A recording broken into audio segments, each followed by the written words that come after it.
everyone, welcome to another episode of the Crystal Beauty Show. Today we are in Laurel, Maryland, guys. We are actually at the Lion's Den. You already know what I'm talking about, right? Join me in welcoming Stanlion. How are you doing? I'm doing wonderful. How about yourself, Crystal? Good, thank you. You're welcome to the den. Thank you. I hope there's no lion in here that's gonna just Well, the lions, they've been tamed, so okay. you're safe. Awesome. So tell us, who is the lion? Well, I like to think of myself as a young, humble guy from the northwest province of Cameroon.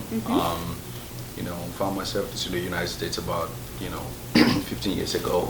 I'm a father of three. I'm married to a beautiful woman called Lisette Akisa.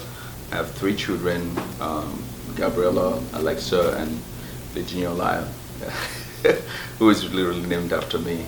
I'm also a nurse, been a nurse for the last 15 years. And of course, as you know, I'm a fashion designer, creative director of Stanlion, and founder as well. Okay. So how did all of this start? I know you started from your basement, as a matter of fact. So moving up from your basement into a spot like this, tell us, how did you get from that point to this moment right here? Yeah, well, you know what? The journey has actually been incredible. It's humbling to, think of when I started in the basement. That was about 2015 when we started. It's been, one of those things where when I look back and I'm just amazed.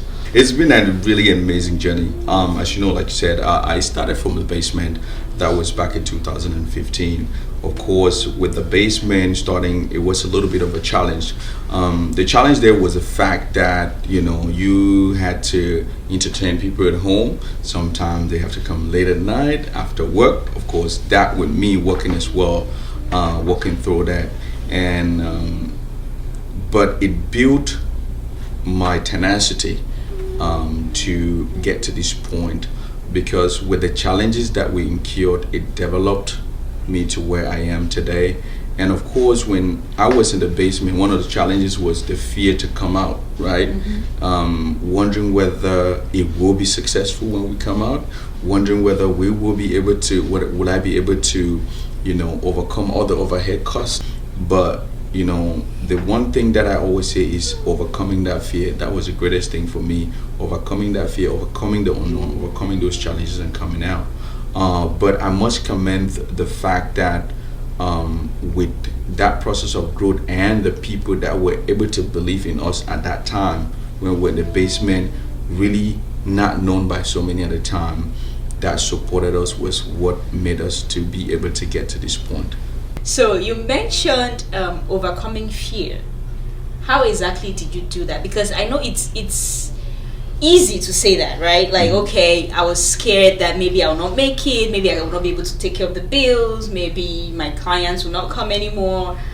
There's a lot of fears, like you said. Yeah. But how exactly did you overcome them? Oh, yeah. Because there's a lot of people out there that have similar fears. Yeah. Right? So what is it, or what is that thing that helped you to overcome it? Fear is one of the most things that killed ambition, drive, creativity, and the ability for people to live their maximum potential. And I have gradually studied that as when I started business, and understanding how most of our people from my community from Cameroon always were comfortable with ending their businesses under their basements, little restaurants and stuff like that, because they were just comfortable with that, that small setting or that extra income that they had. But for me, I think the thing for me is that I've always looked at it as my selling point was not in my basement. I always knew that when I started. I knew that when I created Stanlion, at some point it will go worldwide. So I knew that if I limited myself to stay in that basement, and I would never know what it would really be like. And I did not want to live with that burden of never finding out. I rather believed in living with the burden of understanding that when I came out and I did not succeed. Now, this is the things that I made me overcome the fear. Like you said, saying is one thing. I listen to a lot of inspirational speakers. I've Like who? Denzel Washington. Okay. Denzel Washington is a big motivational person for me. When I listen to his story, and one of the things that captured me was what he said: "When you fail, fail forward." And I realized that anything that I do, even if I fail, and I get up and I keep pushing, at some point I'm gonna overcome the challenges. And the Thomas Edison, the guy that discovered the light bulb, those are one of the things that inspires me, because he said if somebody could try 9,999 times but was still going at it, right? Yeah. Then who am I to, even if I try one time and fail? So those were things that encouraged me, and I just, once I had that in the back of my head, I did not think twice again. I just needed to make sure that I nurtured myself enough and felt that I was in a good place at that point, balancing family life, my other work life as a nurse full time, and then balancing because there are times that you come out that are wrong, that you can easily fail because you do not really balance all those things. When I started, one of the major mistakes I made was what I was so excited when I created the brand, the idea, my logo came, my name tags, everything was going. I was just like, I just knew that I was just gonna make these shoes and all my people are just gonna buy it, and I'll Stanlion be making hundreds of thousands. Wrong. Crystal, I made 600 pairs of shoes. That's actually Stanlion started with shoes. I made 600 pairs of shoes to start with, loafers. These were designs that I was super excited about. And guess what? Within the first year, I don't think I sold up to 100 pairs of those shoes. I still have some of the shoes in my basement today. So those challenges, did it stop me? No. I lost thousands of dollars in the process of that first production, but I became wiser. I realized that I did not have to be that. I cannot make like that, do things like that. I had to bring myself back, understand, finding manufacturers that could make the smallest minimum quantity for me to test the market with it and push it gradually and see how it goes. So with that, I learned, and I continue to learn. I still have challenges every day. I still make mistakes on other things every day. But what it does for me, it polishes me to be a better entrepreneur on a daily basis. So a lot of us, well, myself included, actually, at a certain point, I now get it, but a lot of us still don't get the concept of what a fashion designer is. I think there is different branches to the whole domain, right, that we tend to I would say misinterpret or misunderstand. So if you could help us understand. So we have fashion designers, we have tailors, we have what's the other one? Oh my gosh, I'm blanking on that one. Stylist. Okay. So can you just tell us a little bit about the differences? Absolutely. And what your own role is? Absolutely. You wanted me to clarify the confusion between a fashion designer, a tailor, and stylist, because most often it's used interchangeably, and people get it so confused and misconstrued. Now, it's very simple. As a fashion designer is somebody that's involved in the creation of the clothing or the fashion. Okay. They involved in the construction of the idea and the structure, and it can be graphic designing it, or it can be just putting the ideas together and somebody putting the details and stuff like that together. Now, a fashion designer doesn't necessarily need to be a tailor, right? Now, the tailor now is... And he doesn't necessarily need to know how to draw either. No. Okay. Doesn't necessarily need how to draw. But if you do know how to draw, that's an added advantage. And then a tailor now, they're fashion designers that are tailors. Now, they're tailors that are not fashion designers. A tailor that's not a fashion designer does not really involve in service. Now, what does a fashion designer do? You take some pieces, for instance. I want to, I'm taking the fabric, I'm creating this lapel. It's going to be 3.5 inches wide. I'm going to add piping to it. I'm going to decide to do patch pockets. I want a single vent, double vent, things like that. I want to use a special button and things like that. We put all those ideas together because you look at this particular fabric, this is how you want to coordinate it because it's going to look better. Now, a tailor has no, plain tailor has no really sense of that. Now you tell them and guide them how to stitch it. So you design or you create the idea and then they piece it together for you with your guidance as the designer. Now, like I said, there's some tailors that can actually design their own stuff and then sew it themselves. Yes. So people, for us, we have factories that do the productions for us. So when I see them do, I see that I get inspiration every time, different things. I can be watching TV, I can just be walking around and I get a fashion inspiration or something, or color that I saw that popped somewhere, and I decide to put together. I say, okay, I'm just going to construct this suit like this and this.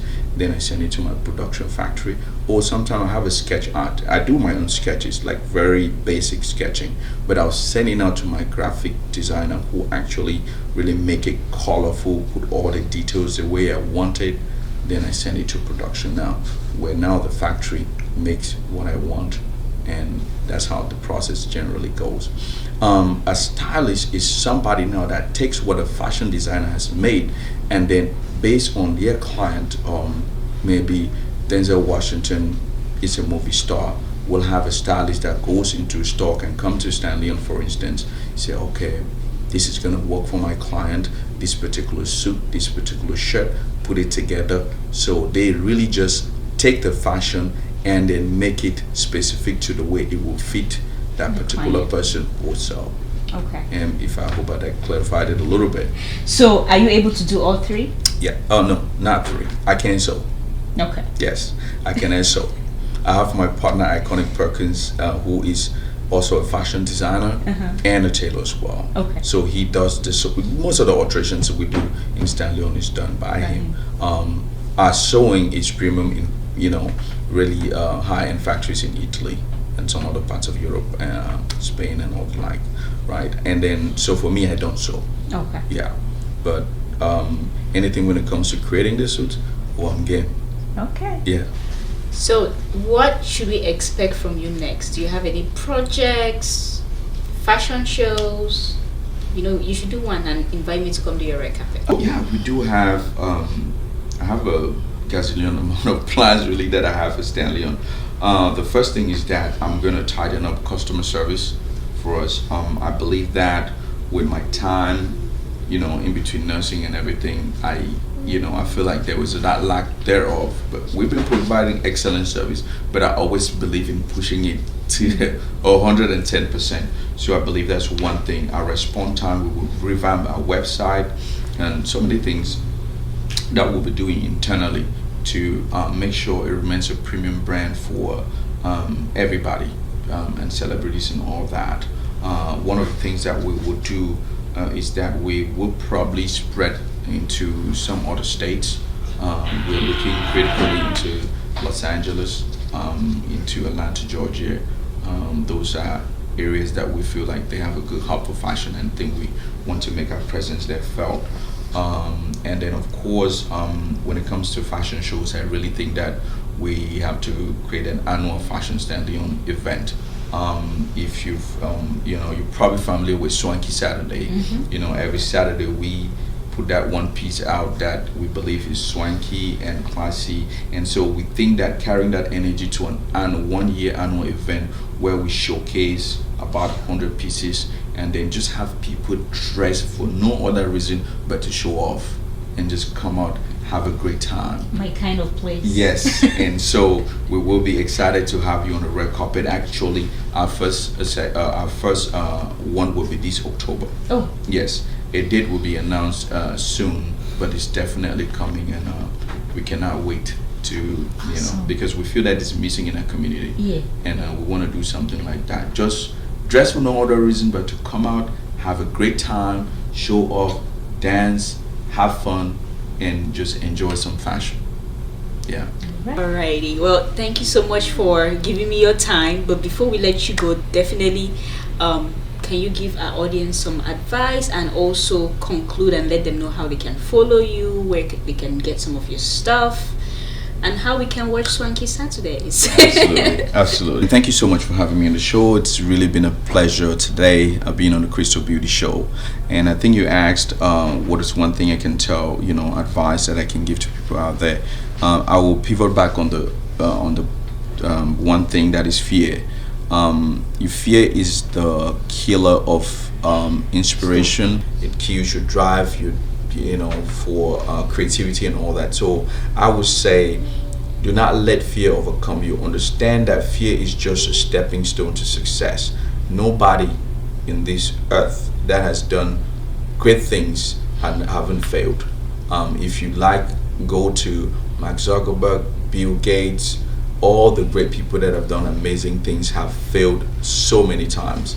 So if Thomas Edison failed 9,099 times before he ever discovered the light bulb, then who are we? So please go out there and be great. Fail as many times as you can, but the most important thing is make sure you get up and keep moving forward. And so, how do you get us? At the Lions Den here, we are on 8851 Gorman Road here in Laurel, Maryland. Of course, the zip code here is 20723. Our website is www.stanlion.com, and our phone number is 301-847-9097. You can also follow us on Instagram at Stanlion_clothing, and on Facebook we are on Stanlion Clothing. So make sure you stay there and continue to follow Swanky Saturday. Will be on all our social media platforms. Thank you so much for having us. Have a great day. Alright guys, you heard the lion. He said fail forward. Thank you guys so much for watching. As usual, leave your comments, follow us on Twitter, like our Facebook page, and until next time, this is Crystal saying bye bye.